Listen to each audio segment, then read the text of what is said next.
বৃহস্পতিবার পবিত্র রাতে কেউ যদি এই দোয়াটি 100 বার পরে, কোনো দিন পৃথিবীর কোনো মানুষের কাছে তার হাত পাততে হবে না।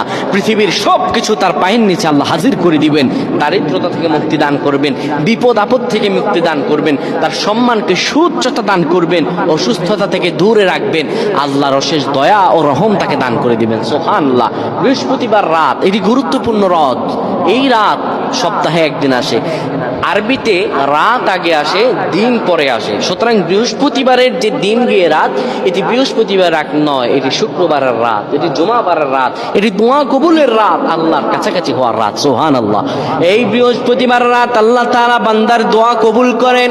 কেউ যদি বৃহস্পতিবার রাতে ঈশা নামাজের পরে পবিত্র হয়ে ইয়া হাইয়ু ইয়া হাইয়ু ইয়া হাইয়ু ইয়া রফিয়ু ইয়া রফিয়ু ইয়া রফিয়ু এই দোয়াগুলো পড়তে পারে 100 বার, আল্লাহ রব্বুল আলামিন তার মর্যাদা বৃদ্ধি করে দিবেন। তার জীবনটাকে আমার আল্লাহ সুন্দরভাবে সাজিয়ে দিবেন। বিপদ আপদ বালা মুসিবত গুলো আমার রব্বুল আলামিন দূর করে দিবে। আল্লাহুম্মা আমিন বলেন।